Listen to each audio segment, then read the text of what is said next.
Bismillah wa bihamdi. Assalamualaikum warahmatullahi wabarakatuh. Alhamdulillah.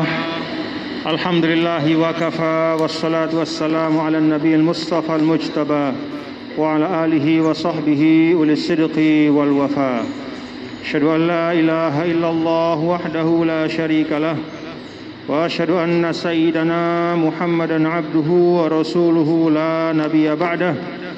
Allahumma salli wa sallim wa barik ala syafi'il ummah kashifil gummah nasihil kafah wa ala alihi wa ashabihi wa man ittabahuda ila yaumil qiyamah wa ba'du. Yang saya muliakan Al-Usrah Al-Hashimiyah, ya, Kiai Hashim Muzadi, yang meneruskan perjuangan beliau, putra-putri dan zuriyah keluarga beliau yang kita doakan semua semoga bisa meneruskan, mengokohkan apa yang ditaksis oleh Al-Maghfurlah Allah Yarham Syekhuna Kiai Haji Hashim Muzadi.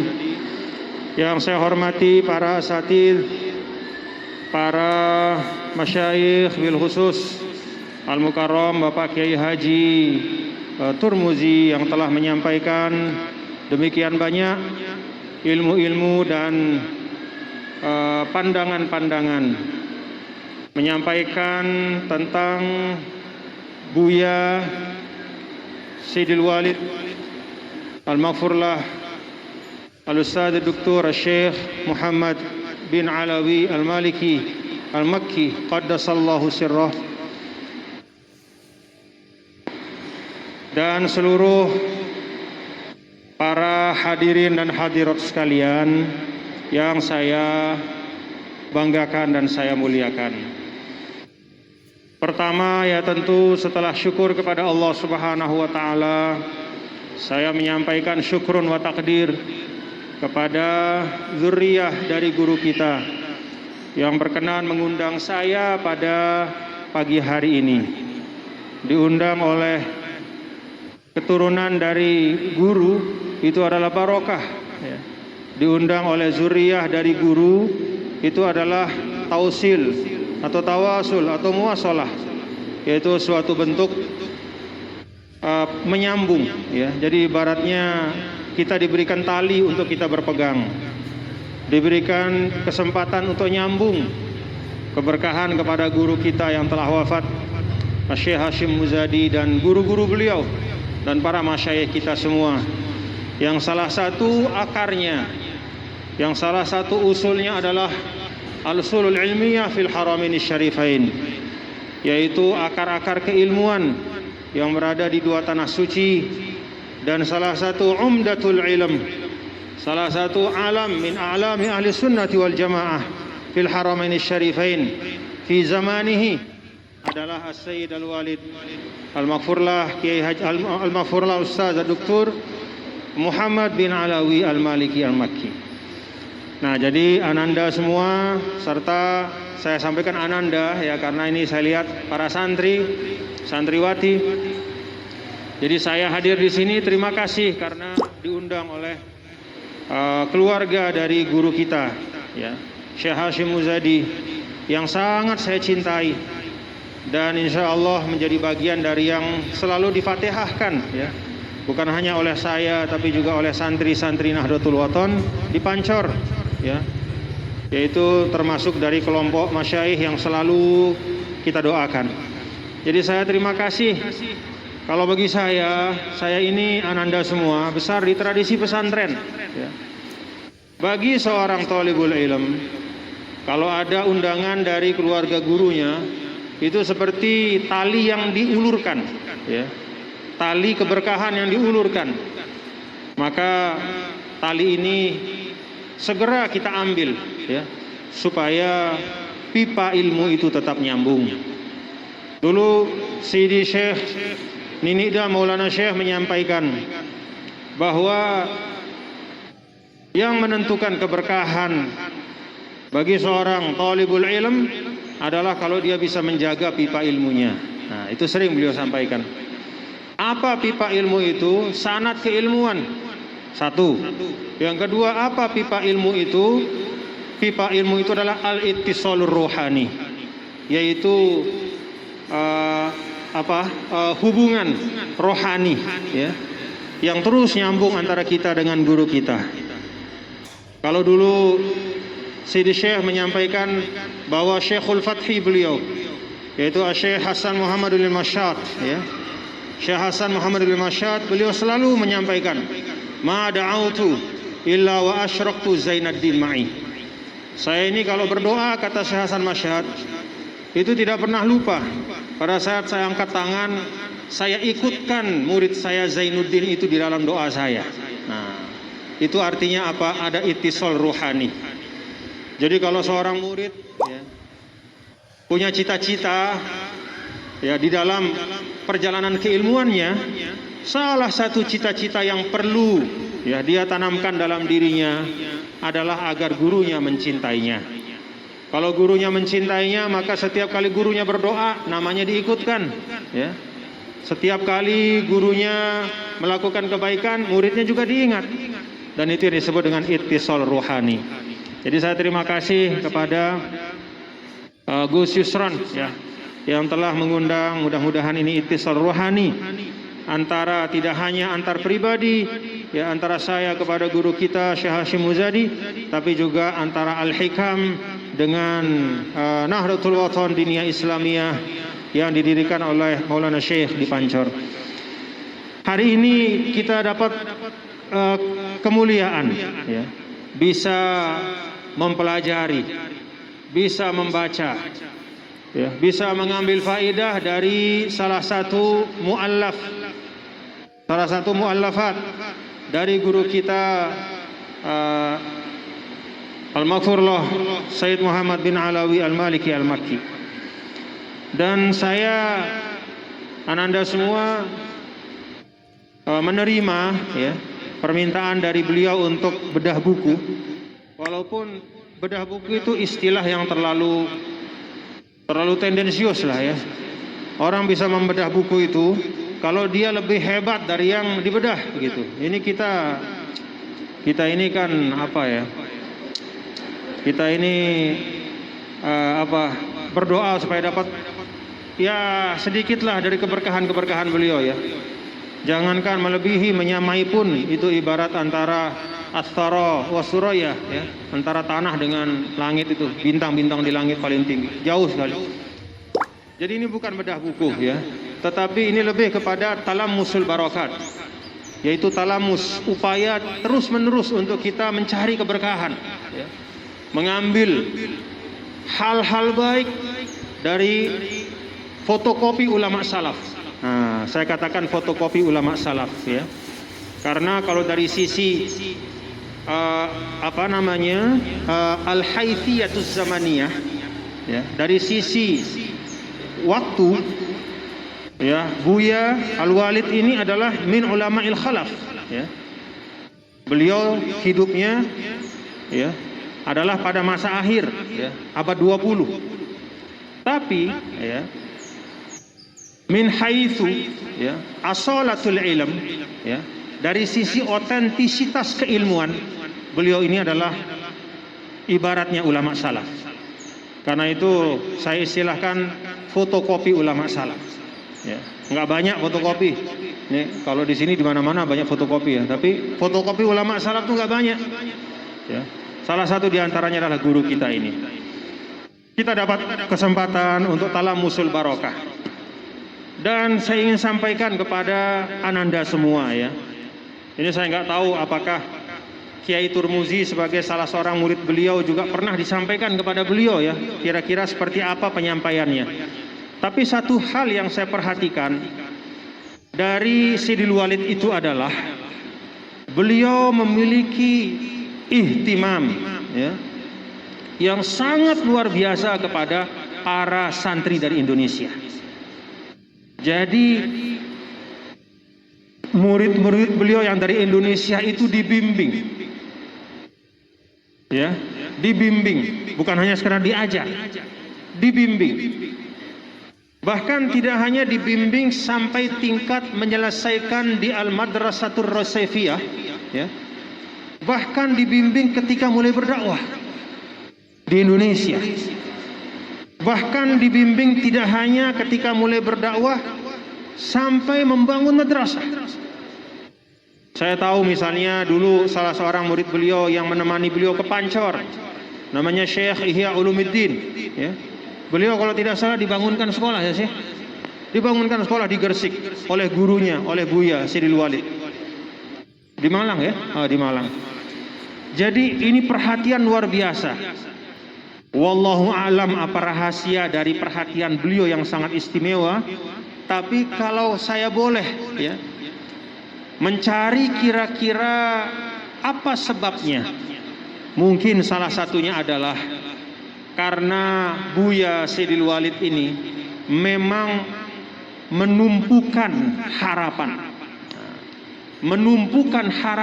kepada murid-muridnya yang ada berasal dari Indonesia untuk meneruskan manhaj Ahlus Sunnah wal Jamaah. Jadi beliau itu punya harapan besar, ya, kepada santrinya dan kepada umat Islam di Indonesia, bahwa Ahlus Sunnah wal Jamaah yang merupakan manhaj as-sawadil a'zam, ya, minal muslimin, manhaj al-a'immatil mujtahidin, itu diharapkan untuk dapat dijaga dan diteruskan oleh umat Islam yang ada di Indonesia. Nah, kalau bicara tentang Ahlus Sunnah wal Jamaah, ya tentunya yang membawa obornya nanti adalah diantaranya Ananda semua. Nah, jadi ini perhatian, ya. Dan bukan hanya dari Sayyidul Walid, guru saya, ya, Fadilatul Imamil Akbar Syekh Ahmad Muhammad At-Tayyib, Syekhul Jami' Al-Azhar, beliau juga punya perhatian sangat istimewa kepada anak-anak Indonesia. Jadi mahasiswa Indonesia itu diperhatikan, diberikan taujihat yang khusus, diberikan bimbingan yang khusus. Kenapa? Nah, salah satu yang sering beliau sampaikan kepada kami adalah bahwa ta'zizul wasatiyah, dalam bahasa beliau, mengokohkan, ya, wasatiyatul Islam, ya, atau wasatiyah di dalam beragama, itu diharapkan umat Islam di Indonesia inilah yang bisa meneruskan dan membawa. Kata beliau, balash khalas nihna fil buldanil arabiyyah illi nu'ani min at-takfir wa at-tabdi' wa min at-tafarruq, ya, min al-ikhtilafat allati intahat ila al-hurub.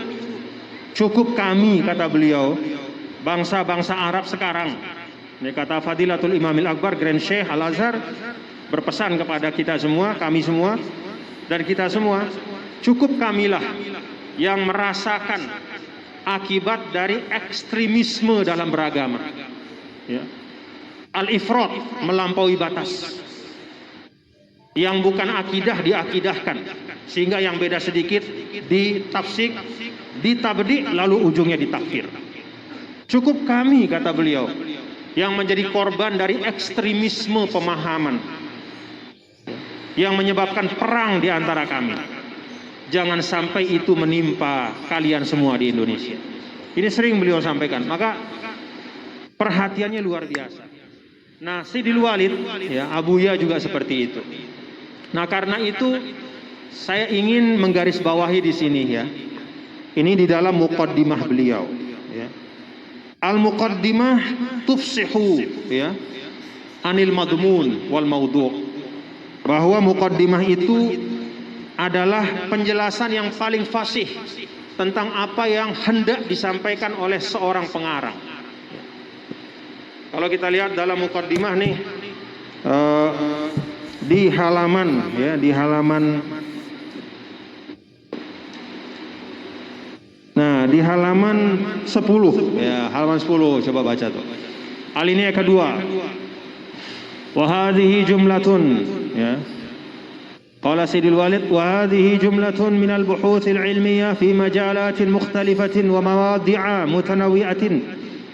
Syai'un minha yakhussu qism al-aqidah wa ba'daha yakhussu qism al-kitab wa sunnah wa ba'daha yakhussu qism al-hadith wa ulumih wa ba'daha yakhussu qism al-thaqafah al-islamiyah. Coba digaris bawahi sekarang nih. Ya jama'uha maqsudun wahidun. Ala. Ala itu kalau kita belajar kan adatun tambih ya. Ala apa itu maksudun wahid? Jadi tujuan utama dari disusunnya kitab ini yang menghimpun ya 4 kelompok besar pembahasan. Ada pembahasan tentang akidah, ada pembahasan tentang Al-Quran hadis, ya kitab sunnah, ada pembahasan tentang ulumul hadis, dan ada pembahasan tentang as-thaqafatil islamiyah, yaitu tema-tema yang sering diperbincangkan ya, di kalangan umat. 4 kelompok besar ini, coba lihat, ya jama'uha maqsudun wahid ya. Ini diikat oleh benang merah, kira-kira begitu ya. Diikat oleh satu benang merah. Apa itu? Ala wa huwa bayanu manhajil islamil wasati. Al-wasati manhajul islamil wasti alladzi la ifrata fihi wa la tafrita. Jadi 4 tema besar ini ya diikat atau diuntai ya dalam satu pembahasan yang komprehensif untuk menjelaskan ya, manhaj al-Islam al-wasat. Ya. Al-wasat di sini bukan sifat dari Islam, tapi sifat dari manhaj. Ya. Jadi bukan Islamnya yang diwasat-wasatkan, tidak perlu diwasatkan Islam itu. La tausita lil Islam li'anal Islam fi tabi'atihi wasati. Tidak perlu kita menarik-narik Islam ke tengah, karena Islam itu sudah sifatnya adalah proporsional dan di tengah. Tetapi yang dimoderasi adalah manhaj. Yang dimoderasi adalah tadayun, cara beragama. Karena itu di dalam Al-Baqarah, wa kadzalika ja'alnakum ummatan wasato. Jadi bukan agamanya yang wasato, tapi ummahnya. Ya, ummahnya yang wasato. Artinya at-tadayyunul wasati, cara beragama kita. Ini supaya clear ya. Jadi bukan agama itu kita main-mainin, enggak. Agama itu tetap ya, tetap utuh, syamil, kamil, mutakamil, seperti kata ulama itu, salihun likulli zaman wa makan. Tetapi manhajnya itu punya karakter. Manhaj keislamannya itu punya karakter. Karakter dari manhaj itu yang paling nyata dan paling kuat adalah karakter wasatiyah. Karena manhaj memahami Islam itu punya karakter wasatiyah, maka umat Islam yang menggunakan manhaj itu juga memiliki karakter wasatiyah. Nah, jadi sini alur logika yang clear ya. Islamnya itu punya karakter wasatiyah. Menjelaskan Islam menggunakan manhaj berpikir, dia juga harus wasatiyah. Nah, ketika cara berpikirnya wasatiyah, maka yang lahir pun adalah ummatan wasato. Istilahnya dari hulu sampai hilir. Itu satu alur. Ini yang disebut dengan istiqamatut tafkir, yaitu kelurusan dalam berpikir. Sehingga kalau ada manhaj yang ghairu wasati, itu berarti dia yu'aridu nafsahu. Dia itu mempertentangkan dirinya dengan Islam sendiri.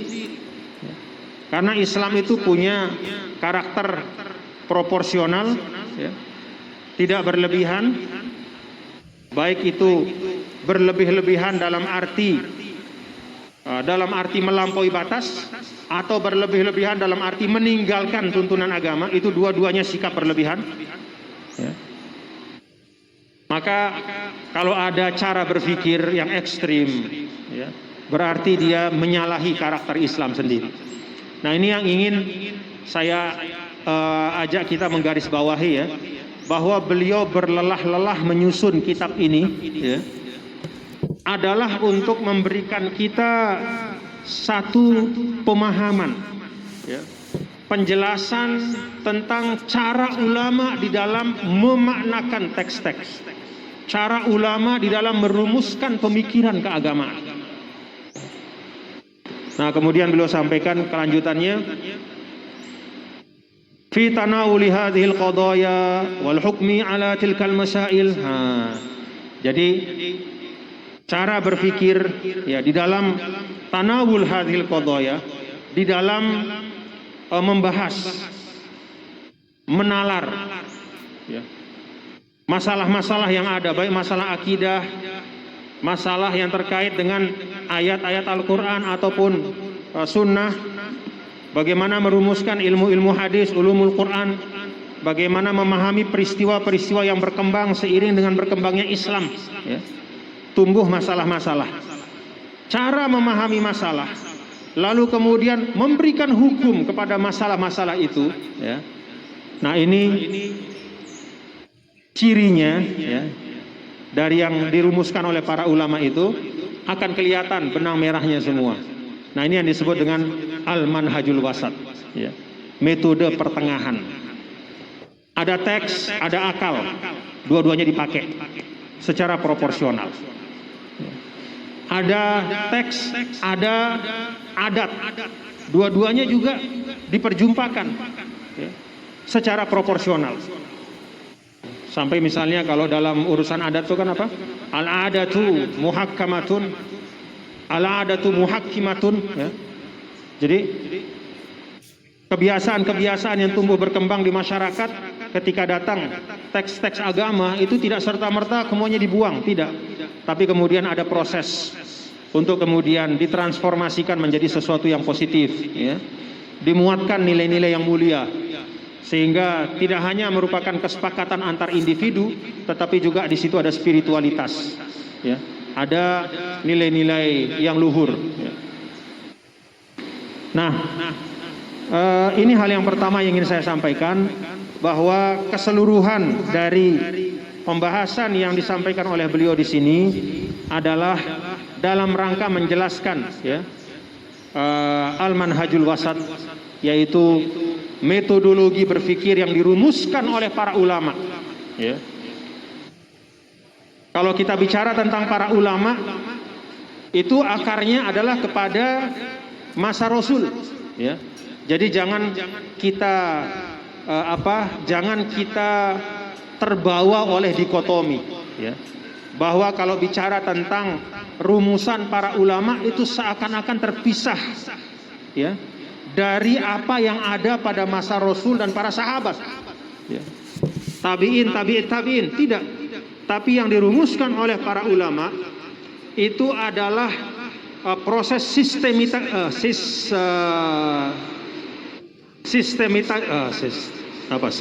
ya, mensistematikkan gitu. Apa tuh? Ada sasi-sasinya itu apa? Sistematisasi. Ya.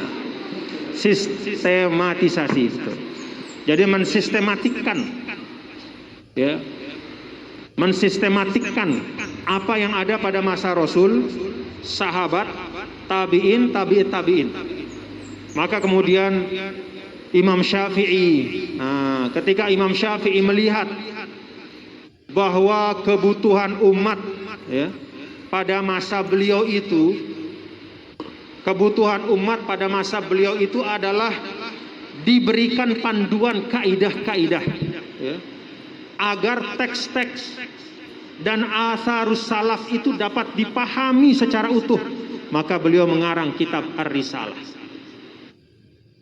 Di situ diperkenalkan nazariyah ta'liliyah oleh Imam Syafi'i. Bagaimana ta'lilul ahkam, bahwa hukum-hukum itu ada ilatnya ya. Lalu dari situ, dari nazroh ta'liliyah itu lahir kemudian prinsip keempat yang namanya al-qiyas, yang belum ada hukumnya itu dilihat, peristiwa baru yang belum ada hukumnya dilihat dan dicek. Kalau ada preseden pada masa Rasul yang bisa digunakan untuk menjadi panduan berdasarkan kesesuaian ilatnya dan seluruh prosesnya tercapai, maka diberikan hukum seperti hukum dari peristiwa yang lalu itu, karena ada kesesuaian. Itu Imam Syafi'i. Jadi Imam Syafi'i ketika melahirkan qiyas itu bukan ngarang-ngarang bapak-bapak, tapi itu adalah sistematisasi, ya, formulasi dari ajaran Nabi, sahabat, tabi'in. Sebelum Imam Syafi'i ada Imam Abu Hanifah, ya. Imam Abu Hanifah kan menggunakan kaidah apa? Istihsan. Istihsan itu bukan 100% pandangan rasional saja, tidak, tapi ada basisnya dari sunnah Rasul, dari peninggalan para sahabat, tabi'in. Ketika Imam Malik bin Anas merumuskan misalnya apa? Al-Masalihul Mursalah misalnya sebagai kaidah hukum, itu juga bukan berarti bahwa bahwa beliau itu membebaskan dirinya dari teks-teks agama, tidak, tapi itu bagian dari sistematisasi, ya, sunnah Rasul dan sunnah para sahabat. Demikian pula ketika Imam Ahmad bin Hambal merumuskan misalnya istishab sebagai kaidah hukum, itu juga bagian. Nah, manhaj Islam al-wasat merangkum semua kaidah-kaidah ini. Jadi kaidah yang dirumuskan oleh imam yang 4, ya, oleh Imam Abu Hanifah, oleh Imam Abu Abdullah Muhammad bin Idris Asy-Syafi'i, oleh Imam Malik bin Anas, Imam Daril Hijrah, oleh Imam Ahmad bin Hambal, Imam Sunnah. Semua kaidah-kaidah yang dirumuskan oleh beliau-beliau dan ulama-ulama, ya, yang menjadi tokoh-tokoh dari mazhab yang 4, termasuk juga di luar mazhab yang 4.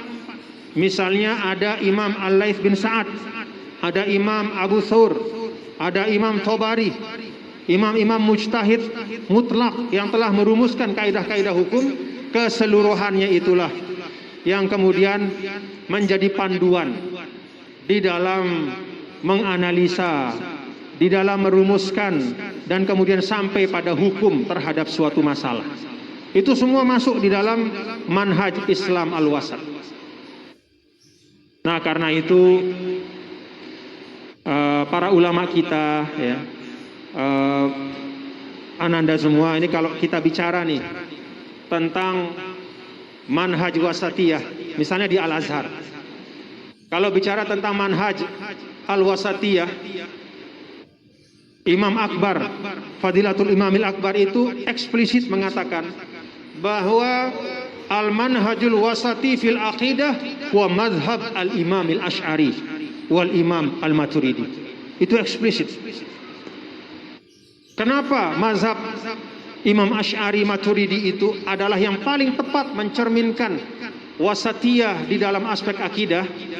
Karena yang beliau berdua lakukan bukanlah membuat sesuatu yang baru, tetapi yang beliau lakukan adalah merapikan, menjelaskan dengan lebih terperinci, dan memberikan argumentasi-argumentasi yang lebih lengkap terhadap apa-apa yang memang sudah difahami dan diyakini oleh umat Islam.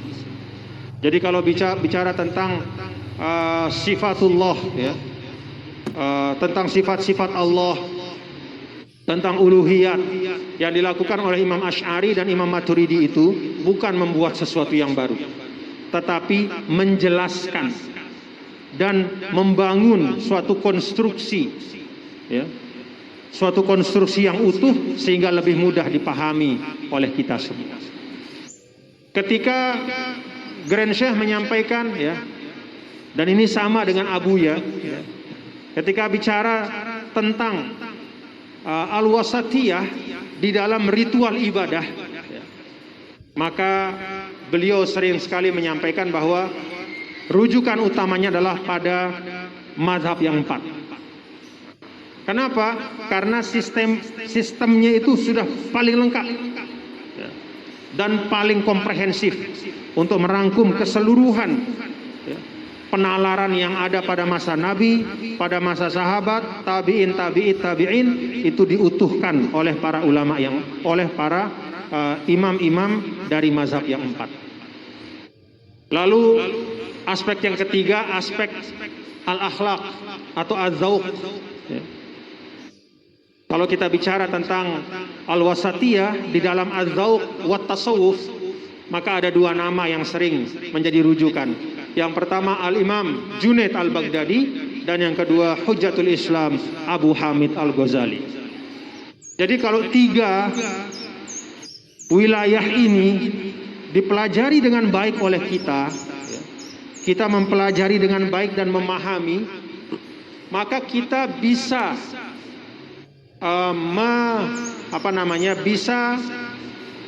menghadirkan wasatiyatul Islam itu. Contoh, di dalam mazhab Asy'ari itu ada ungkapan la nukaffiru ahadan min ahlil qiblah wala yukhriju al muslim illa juhudu ma adkhalahu ilal Islam. Jadi kaidah kalau kita lihat di dalam Aqidatun Nasafiyah atau Jawaharatul Tauhid, ya, itu jelas. Kita tidak mengkafirkan siapapun dari ahlul kiblah. Dan tidaklah mengeluarkan seseorang dari Islam kecuali dia mengingkari sesuatu yang menyebabkannya masuk ke dalam Islam. Oh, begitu ya? Oke. Jadi yang namanya menghukum orang, ya, jangankan mengkafirkan, menyesatkannya pun itu bahaya. Ya. Kan ada ungkapan Rasul, kalau kamu bilang kafir kepada orang dan tidak ada kekufuran pada dirinya, maka ungkapan itu kembali padamu. Dalam konteks yang lebih sederhana, kalau engkau doakan kebaikan sama orang, doa itu balik kepadamu. Kalau engkau doakan keburukan kepada orang, keburukan dari doa itu kembali kepadamu. Jadi kita harus hati-hati. Karena itu salah satu awdah simat al-wasatiyah, ya, salah satu karakteristik dari wasatiyatul Islam, ya, yang dibawa oleh Sayyidil Walid adalah tadyiqut takfir, ya, fi adyaqi nitaqin, mempersempit wilayah pengkafiran itu pada wilayah yang paling sempit. Apa wilayah yang paling sempit? Yaitu kalau sudah nyata-nyata, ya, mengingkari dengan pengetahuan. Karena kalau mengingkari dengan kejahilan itu, ya, tidak bisa juga dihukumkan. Sampai Imam Ghazali mengatakan ini sekedar renungan, ya. Imam Ghazali pernah mengatakan, menurut saya, kata Imam Ghazali, ya, orang-orang yang hidup pada masa sekarang ini, ya, ini masa beliau nih, ya, orang-orang yang hidup pada masa sekarang dan tidak sampai kepada mereka ajaran Islam yang benar, lalu mereka tidak berislam karena tidak sampai kepada mereka ajaran Islam yang benar, atau mereka tidak berislam karena yang sampai adalah ajaran Islam yang salah. Misalnya dia buka TV, tiba-tiba yang dia dengar adalah orang yang mengatakan Islam agama teroris. Itu yang dia lihat. Dia tidak punya ruang untuk bisa mendapatkan tuntunan Islam yang benar. Apa kata Imam Ghazali? Menurut saya hukum mereka adalah seperti hukum ahlul fatrah. Apa hukum ahlul fatrah itu? Najun. Jadi kalau menurut logika Imam Ghazali ini, ya, bisa jadi orang non muslim yang hidup mungkin di suatu negara tertentu yang jauh, katakanlah misalnya di negara Skandinavia, Denmark sana, di tengah hutan. Begitu dia buka TV, yang sampai kepada dia itu berita-berita buruk tentang Islam, maka kemudian dia tidak mau masuk Islam. Kemudian dia meninggal. Ya. Dia tidak kuasa dan tidak ada di antara kita nih, ya, yang umat Islam yang 1,6 miliar yang datang kepada dia untuk mendakwahkan dengan baik, lalu dia meninggal. Bisa jadi dia lebih baik nasibnya dibanding kita ini, ya, yang hidup di tengah-tengah umat Islam, di negara Islam katakan seperti Indonesia, tapi kemudian kita tidak menunaikan ajaran Islam dengan baik. Jadi jangan kita katakan, wah dia itu pasti masuk neraka. Belum tentu. Karena kan nanti hujahnya adalah apakah sampai atau tidak. Dan ketika sampai dia terima atau tidak. Kalau orang yang tidak sampai, karena memang tidak memungkinkan untuk sampai, kata Imam Ghazali, hukmuhum hukmu ahlil fatrah. Jadi itu hukumnya seperti ahlul fatrah. Nah ini ilustrasi untuk kita hati-hati di dalam menyikapi orang yang berbeda, ya, berbeda agama. Jadi jangan cepat-cepat menghukumkan orang yang beda agama itu, huwa min ahlin nar. Hati-hati, besok dia masuk Islam gimana? Ya. Apalagi kalau kita ingat penjelasan para ulama. Nah ini perlu dicatat kalau ini ya. Apa kata ulama? Setelah diutusnya Rasulullah Sallallahu Alaihi Wasallam, maka semua manusia itu adalah ummatu Muhammadin Sallallahu Alaihi Wasallam. Semua manusia itu umatnya Nabi Muhammad Sallallahu Alaihi Wasallam. Cuman ada dua macam. Yang sudah bersyahadat namanya ummatul ijabah. Yang belum bersyahadat namanya ummatul dakwah. Tapi mereka itu tetap umat Nabi Muhammad Sallallahu Alaihi Wasallam. Jadi mohon maaf, ya, kalau kita melihat orang non-muslim, lihatlah dia dengan pandangan rahmah. Sayangi dia. Dan bentuk kita menyayangi dia adalah kita tunjukkan kemuliaan Islam. Ya. Baik dengan verbal, dengan mengajak, kalau memang memungkinkan. Kalau tidak memungkinkan dengan lisan, ya dengan suluk, dengan cara. Ada salah seorang guru kami, Syekh Muhammad Arafah, di Al-Azhar, bukan pada masa saya tapi sebelum saya. Beliau menulis risalah Sammaha Fintisharil Islam, yaitu suatu risalah yang bicara tentang tersebarnya Islam. Beliau menyampaikan dari semua sebab, saya bisa mengatakan bahwa akar dari semua sebab tersebarnya Islam itu ada dua. Yang pertama, al-usulul akhlaqiyah, bahwa Islam itu punya prinsip-prinsip, ya, yang terkait dengan akhlak yang sangat kuat. Dan yang kedua adalah sulukud du'at, perilaku dari para pendakwah. Ini dua hal yang kata Syekh Muhammad Arafah adalah sebab paling kuat sehingga Islam itu bisa menyebar ke seluruh penjuru dunia. Jadi ada al-usulul akhlaqiyah, ya, dan yang kedua adalah sulukud du'at. Nah yang kedua ini menurut saya penting, ya, sulukud du'at. Sulukud du'at itu secara sederhana kelakuan kita sebagai orang yang membawa Islam ini. Kita pakai peci, namanya ustadz, tapi kelakuannya seperti yang ada di media yang di Bandung tuh, ada tuh. Apa yang kita harapkan coba? Apa yang kita harapkan? Malu kita sama diri kita. Dan terus terang kalau kita bicara di Indonesia, ya, kita bicara di Indonesia sekarang, ini jangan-jangan dua-duanya ini sudah hampir hilang dari kita. Wala usul akhlakiyah wala suluk.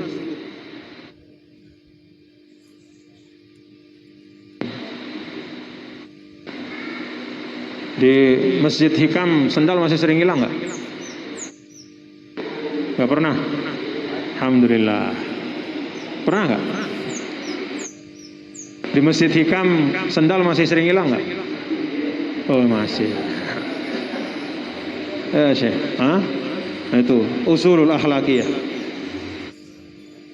Kan kalau kata ulama nih, ya, ada beda antara ad-din wa tadayun. Ini dua hal. Din, tadayun. Din itu apa? Yang ada di mushaf itu din. Yang ada di kitab-kitab hadis itu din. Itu norma. Tapi norma ini tidak akan ada gunanya untuk kehidupan kita mencapai al-maqsid al-a'la wa huwa is'adul insan fid darain. Tidak akan tercapai tujuan Islam, yaitu menghadirkan kebahagiaan di dunia dan di akhirat, kecuali din ini berubah turun menjadi tadayun. Tadayun itu sikap beragama. Maka dulu ketika Imam Al-Mawardi mengatakan di dalam kitab Adabud Dunya Waddin bahwa selamatnya kehidupan dunia itu yang pertama rukunnya namanya dinun muttaba.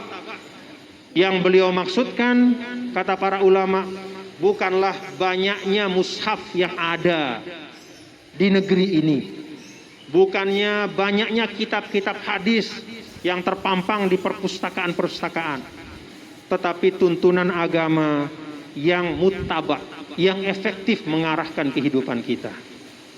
Itu kata Imam Mawardi. Nah, kalau saya kembali bapak-bapak dan ibu-ibu saudara sekalian, jadi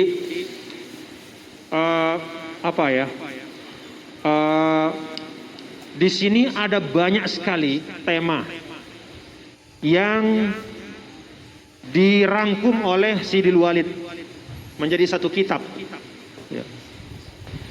Dan tema-tema ini kalau dibaca terpisah, itu seakan-akan seperti mosaik-mosaik terpisah. Ya. Satu masalah, satu isu, pencar-pencar. Tapi kalau kita baca secara utuh, maka dia akan menghadirkan pemahaman yang kuat kepada kita tentang manhaj al-wasatiyah itu. Bagaimana di sini dijelaskan oleh Sidil Walid ya, tentang beberapa isu dalam ranah akidah yang menyebabkan sebagian orang mengkafirkan orang yang berbeda. Itu dijelaskan di sini. Dijelaskan kesalahan berfikirnya. Ada beberapa amaliyah ritual ibadah yang yatawarasuhal muslimun jilan ba'da jil, ya, yang diwarisi oleh umat Islam dari generasi ke generasi. Misalnya amalan untuk menghadiahkan pahala kepada orang yang sudah meninggal, amalan untuk bertawasul kepada Nabi kita, Nabi besar Muhammad Sallallahu Alaihi Wasallam. Itu kan diwarisi dari generasi ke generasi oleh guru kita, berdasarkan manhaj dari para ulama. Lalu kemudian lahirlah beberapa waktu terakhir ya, kelompok-kelompok yang serta-merta mengatakan bahwa itu sesat. Bahkan tidak hanya sesat,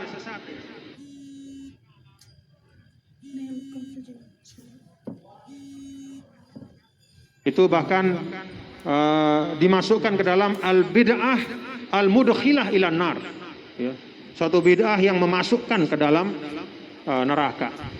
Nah, ini dijelaskan oleh beliau bahwa penalaran seperti ini adalah penalaran yang kalau kita boleh katakan adalah at-ta'aqqulul manqus, ya. At-ta'aqqulun naqis wal manqus, yaitu metode penalaran yang kurang dan tidak lengkap serta terbalik. Ya. Jadi penalaran yang terbalik dan tidak lengkap, ya, dia hanya melihat kepada satu atau dua teks, dia lupa bahwa ada begitu banyak teks yang lain dalam masalah yang sama. Nah, ini yang beliau ingatkan ya. Nah, Bapak Ibu Saudara sekalian, di ujung dari katakanlah yang bisa kita, kalau bagi saya ya, dari keseluruhan yang bisa saya baca, ini istilahnya duror wa guror ya, mutiara-mutiara yang sangat banyak. Nah, dari yang banyak sekali yang saya baca ya, ini salah satu yang penting untuk kita ambil ya, adalah kutipan yang beliau muatkan di muqaddimah halamannya juga sama. Ya. Beliau kutipkan dari ayahanda beliau ketika merespon ya, berita tentang perselisihan yang terjadi di Masjidil Haram, di Masjid Nabawi. Ya. Lalu ada suatu praktek, ya, satu bentuk ibadah, ya, dari dari seorang yang ada di Masjid Nabawi yang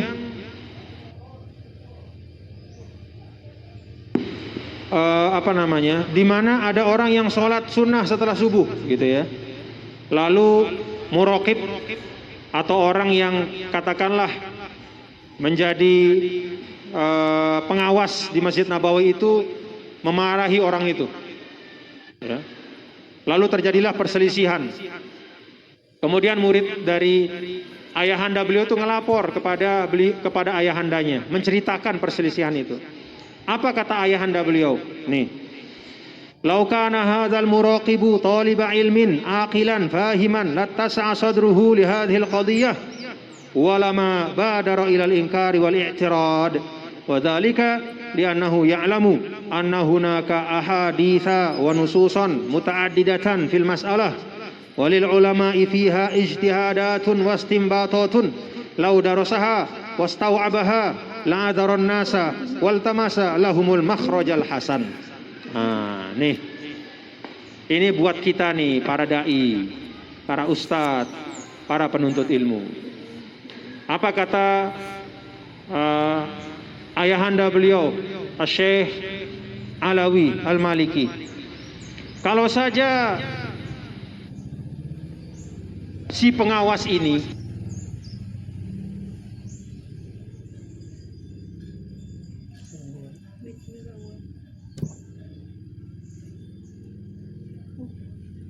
lagi nelpon HP nelpon ini. Orang ya. Ya karena kan kalau kita belajar fikih masalah Nelpon yang pendengar ini. Setelah subuh itu kan ada penjelasan banyak ya. Ya kalau ada sebabnya nggak apa-apa ya. Itu mau badaro ilal inkar wal i'tirad, dan dia tidak akan terburu-buru menyalahkan orang ya. Ya karena kan kalau kita belajar fikih masalah sholat setelah subuh itu kan ada penjelasan banyak ya. Ya kalau ada sebabnya nggak apa-apa ya.